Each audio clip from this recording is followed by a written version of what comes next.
और चारों वेद, ऋग्वेद, यजुर्वेद, सामवेद, अथर्ववेद, चारों वेद रामायण के रूप में अवतरित हुए।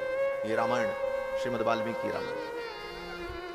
वेद वेद्ये परे पुंसी जाते दशरथात्मजे, वेद प्राचेदसादासीत् साक्षात् रामायणात्मना। वेद वेद्ये परे पुंसी जाते दशरथात्मजे।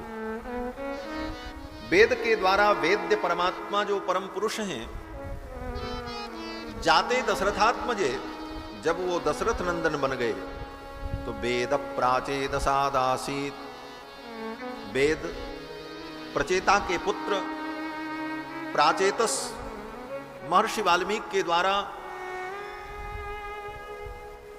रामायणात्मना, रामायण के रूप में प्रकट। इसी प्रसंग में एक बात और मैं कह दूं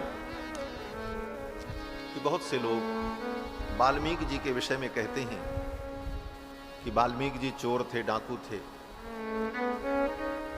गंदे काम करते थे, बाद में वो सत्संग से सुधर गए। क्यों? बोले सठ सुधर ही सत्संगति पाई। बात ठीक है, सत्संगति की बड़ी महिमा है। बड़े बड़े सठ सत्संगति से सुधर जाते हैं। लेकिन वाल्मीकि जी के विषय में अगर कहा जाए कि वो पहले चोर थे, बदमाश थे, बोले गलत बात है, ऐसा कहीं नहीं। महर्षि वाल्मीकि प्रचेता के पुत्र हैं। प्राचेतसोहम दशमः, प्रचेता के 10वें पुत्र हैं महर्षि वाल्मीकि, और भृगुकुल में उत्पन्न जन्मजात तपोनिष्ठ महापुरुष।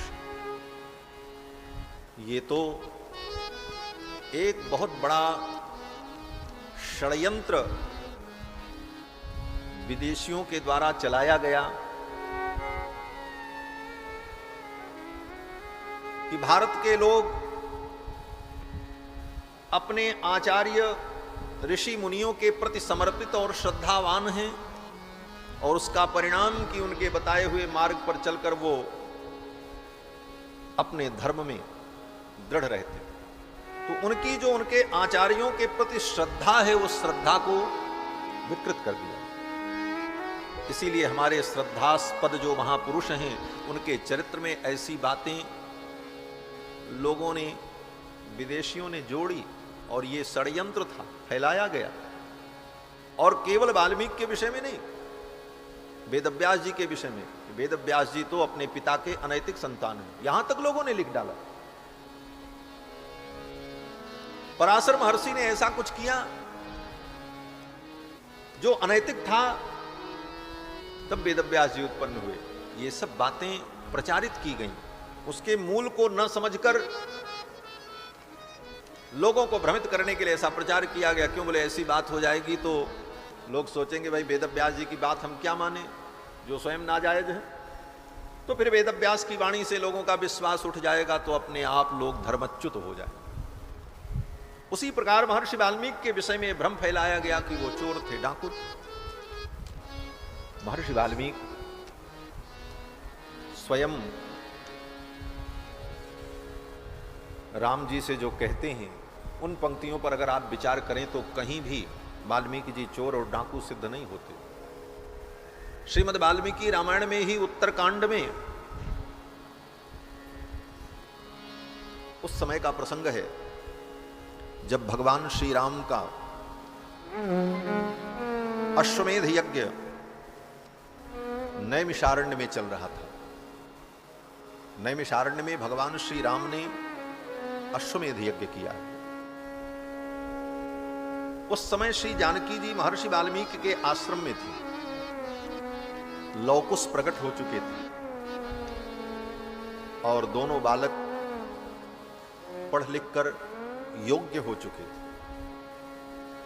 और महर्षि वाल्मीकि ने संपूर्ण रामायण दोनों कुमारों को याद करा दी थी। नैमिषारण्य में श्री राम जी का जब अश्वमेध यज्ञ चल रहा था, स्वर्णमयी सीता की मूर्ति निर्मित करके भगवान श्री रघुनंदन यज्ञ का संपादन कर रहे थे, यज्ञ कर रहे थे। यज्ञ के समापन के अवसर पर महर्षि वाल्मीकि सीता जी को लेकर के पहुंचते हैं। सारी सभा खचाखच भरी थी। महर्षि वाल्मीकि के पहुंचते ही भगवान श्री राम ने अपने सिंहासन से उठकर उनका अभिनंदन किया, वंदन किया। सीता जी को देखकर भगवान श्री राम अभिभूत हो गए। सारी प्रजा ने देखा, सब लोग चुप थे, क्या होने वाला है। तो महर्षि वाल्मीकि ने कहा, राम, आज मैं तुमसे कुछ कहने आया हूं। जिन सीता को लोक के कहने पर, समाज के कहने पर दोषी मान करके तुमने त्याग कर दिया, उन्हीं सीता के विषय में मैं कुछ कहने आया हूं। और जैसे आपने देखा होगा कि कोर्ट में जब कोई व्यक्ति बयान देता है न्यायालय में, तो पहले कहता है कि मैं गीता के ऊपर हाथ रख करके शपथ लेता हूं, जो कहूंगा सत्य के सिवा और कुछ नहीं कहूंगा। अब ये बात अलग है कि आज लोग शपथ लेकर के भी झूठ बोलते हैं, लेकिन यहां पर भी उसी प्रकार का ही कुछ भाव है कि महर्षि वाल्मीकि राम जी के दरबार में कहते हैं, राम, मैं जो कहूंगा सत्य कहूंगा, क्योंकि मैं प्रचेता का पुत्र हूं। प्राचेतसोहम दशमः, मैं प्रचेता का 10वां पुत्र हूं। पुत्रो राघवनंदन, न स्मरामि अनृतं वाक्यम इमौ तु तव पुत्रकौ। न स्मरामि अनृतं वाक्यम, आज तक मैंने अपने जीवन में कभी कोई झूठ बोला हो, ये मुझे स्मरण नहीं, अर्थात मैंने कभी असत्य भाषण नहीं किया। महर्षि वाल्मीकि कहते, मनसा कर्मणा वाचा भूतपूर्वम न किल विषम। मन वचन कर्म से मैंने जीवन में कभी कोई पाप नहीं किया, ये महर्षि वाल्मीकि ने कहा। और भगवान श्री रघुनंदन के समक्ष कह रहे हैं। और उन वाल्मीकि को अगर कोई कहे कि चोर थे, बदमाश थे, क्या वाल्मीकि जी को अपनी इतनी स्मृति नहीं रही?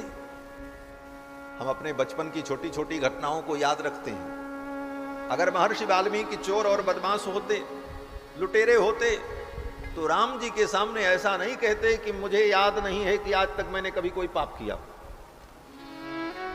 इतनी हिम्मत से, इतने साहस से ऐसा कहना वाल्मीकि के लिए संभव न होता। महर्षि वाल्मीकि कहते हैं, मनसा कर्मणा वाचा भूतपूर्वम न किल विषम, तस्याहं फलमश्नामि अपात्रा यदि मैथिली। हे रघुनंदन, मैंने जीवन में कभी कोई पाप नहीं किया, मुझे कोई स्मरण भी नहीं है कि मैंने कभी कोई पाप किया। और मैं कहता हूं कि वो सारे पाप मुझे लग जाएं जो पाप मैंने नहीं किया। अगर सीता अपवित्र, सीता अपवित्र नहीं है रघुनंदन, ये परम पवित्र है, इन्हें स्वीकार करो।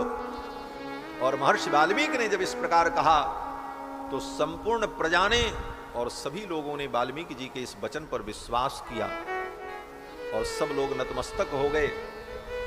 सीता जी के प्रति श्रद्धावान हो गए कि हमने इनके ऊपर आरोप लगाया, मैंने अपराध किया। बड़ी लंबी कथा है, वो प्रसंग आगे है, वहां तक मैं सुना पाऊंगा कि नहीं सुना पाऊंगा। ये भगवान की कथा तो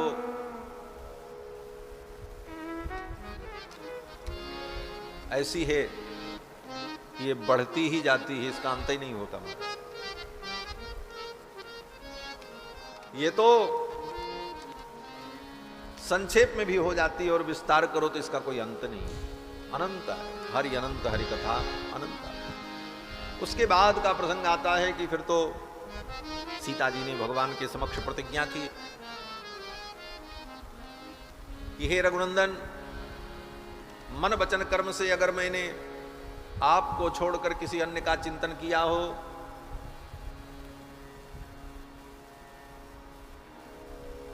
अथवा हमने पूर्ण रूप से आपके प्रति समर्पित होकर अपना जीवन व्यतीत किया हो, तो हे भूदेवी मुझे मार्ग प्रदान करो। तदा में माधवी देवी विवरम दातुमर्हति। हे माधवी देवी मुझे विवर प्रदान करो। इतना कहते ही पृथ्वी फट गई और भगवती भूदेवी पृथ्वी में प्रविष्ट हो गई। ये घटना नैमिषारण्य में ही हुई। ऐसे तो सीता समाहित स्थल के नाम पर भारत में कई जगह लोगों ने पर्यटन स्थल बना लिया है। इलाहाबाद और वाराणसी के बीच में भी कोई स्थल है जहां लोग कहते हैं सीता समाहित स्थल, सीता जी वहां समाहित हुई। लेकिन वाल्मीकि रामायण के अनुसार सीता जी का पृथ्वी में प्रवेश नैमिषारण्य में हुआ। इसीलिए उस जनपद का नाम आज भी सीतापुर, सीतापुर जनपद में ही नैमिषारण्य तीर्थ थी। वहीं पर सीता जी पृथ्वी में समाहित हो गई। तो कहने का भाव कि महर्षि वाल्मीकि कोई चोर डाकू नहीं थे, प्रचेता के पुत्र हैं। इनका नाम प्राचेतस है। भृगु के कुल में उत्पन्न हुए, भार्गव हैं और परम तपस्वी।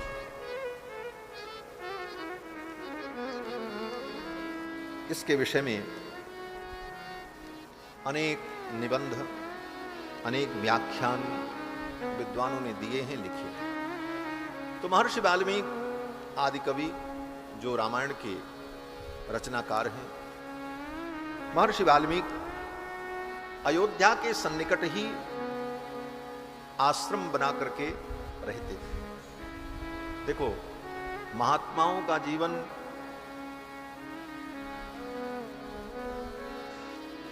एक जगह नहीं बीतता, वो विचरणशील होते हैं और तभी वे जीवन में सुखी और द्वंद्व मुक्त रहते हैं। गोस्वामी तुलसीदास जी कहते हैं कि संत सुखी विचरंत मही।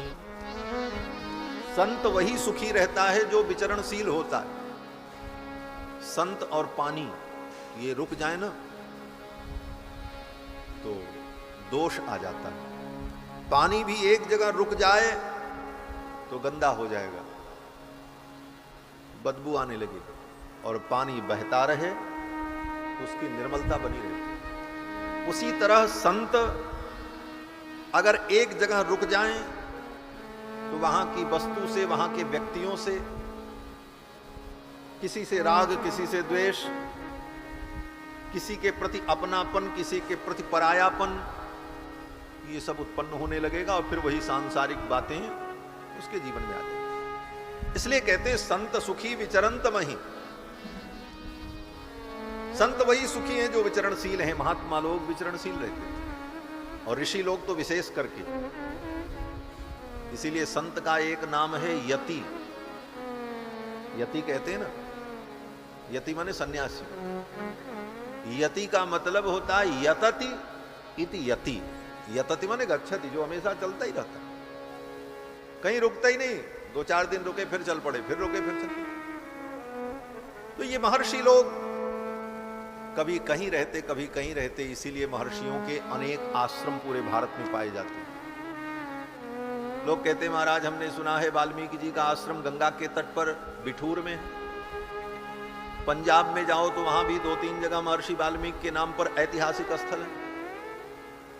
दक्षिण भारत में भी कई जगहों पर वाल्मीकि जी के नाम पर आश्रम और ऐतिहासिक स्थल हैं, प्रामाणिकता है उनकी। तो लोग कहते हैं इसमें सही कौन है?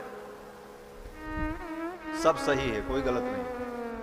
क्यों बोले, जब आज के साधु महात्मा, इस युग में जो संत महात्मा मठाधीश हैं, उनके कितने आश्रम होते हैं बताओ? किसी के 100 आश्रम, किसी के 50, किसी के 20, किसी के 30 होते कि नहीं?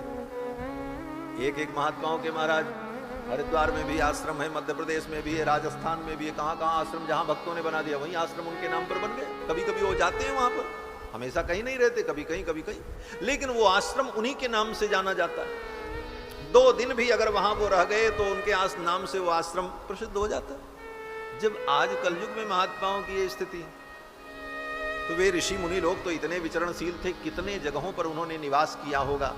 उनका जीवन दीर्घकालिक था। तो इसलिए महर्षियों के अनेक आश्रम पूरे भारत में यत्र तत्र पाए जाते हैं और सभी आश्रम प्रामाणिक और मान्य हैं। हां, जिस काल में रामायण की रचना हुई उस समय महर्षि वाल्मीकि अयोध्या के किनारे आश्रम बना करके रहते थे। कहां पर? तमसा नदी के तट पर। अयोध्या से दक्षिण दिशा में तमसा नाम की एक नदी है। अयोध्या की सीमा में 5 नदियों का वर्णन है। पंचनद्यः सरस्वती, 5 नदियां सरयू, तिलोदकी, मनोरमा, तमसा और घाघरा। ये अयोध्या की सीमा में 5 नदियां प्रवाहित हैं। अभी तो आप जाओगे तो केवल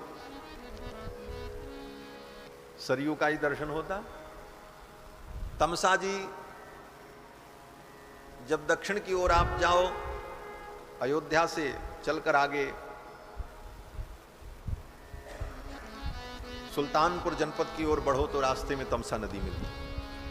और मनोरमा तो यहां पर सरजू जी के इस पार आने पर, जहां पर मनोरमा के तट पर श्री दशरथ जी महाराज ने पुत्र कामेष्टि यज्ञ किया था, अश्वमेध यज्ञ किया था। और तिलोदकी नाम की नदी अयोध्या के मध्य में मणि पर्वत से प्रवाहित होती है। बहुत छोटी सी धारा है। जो अयोध्या के इतिहास को जानते हैं वे लोग उस नदी का दर्शन करते हैं, जाते हैं, प्रणाम करते हैं। तो तमसा नदी के तट पर महर्षि वाल्मीकि उस समय आश्रम बना करके, कुटी बना करके रहते थे, जिस समय रामायण की रचना की। एक दिन महर्षि वाल्मीकि तमसा नदी के तट पर स्नान करने जाते हैं और तमसा नदी के तट पर स्नान करने जब गए अपने शिष्य श्री भरद्वाज जी के साथ,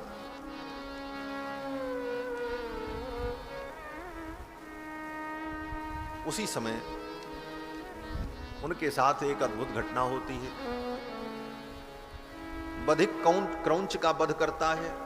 उस दृश्य को देखकर महर्षि वाल्मीकि के अंदर करुणा समुच्छलित होती और उस करुणा के परिणाम स्वरूप महर्षि वाल्मीकि के मुख से श्लोक प्रकट होता है। ये रामायण की भूमिका तैयार होती है। महर्षि वाल्मीकि ने देवर्षि नारद के द्वारा रामचरित्र को सुना और रामायण की रचना की। वाल्मीकि रामायण में भी 7 कांड हैं जैसे रामचरितमानस में, लेकिन एक कांड ऐसा है जिस कांड के नाम में अंतर। रामचरितमानस में बालकांड, अयोध्या कांड, अरण्य कांड, किष्किंधा कांड, सुंदर कांड, लंका कांड और उत्तर कांड। और श्रीमद् वाल्मीकि रामायण में बोले इसमें भी वही नाम है, लेकिन एक कांड के नाम का केवल अंतर है। बालकांड, अयोध्या कांड, अरण्य कांड, किष्किंधा कांड, सुंदर कांड और इसके बाद युद्ध कांड। रामचरितमानस में लंका कांड है और वाल्मीकि रामायण में युद्ध कांड और फिर उत्तर कांड। 24,000 श्लोकों में महर्षि वाल्मीकि ने रामायण को निबद्ध किया। ग्रंथ का प्रारंभ होता है ओम से। ओम तपस्वाध्याय निरतम तपस्वी वाग्विदाम्बरम नारदम परिपप्रच्छ वाल्मीकिर्मुनिपुंगवम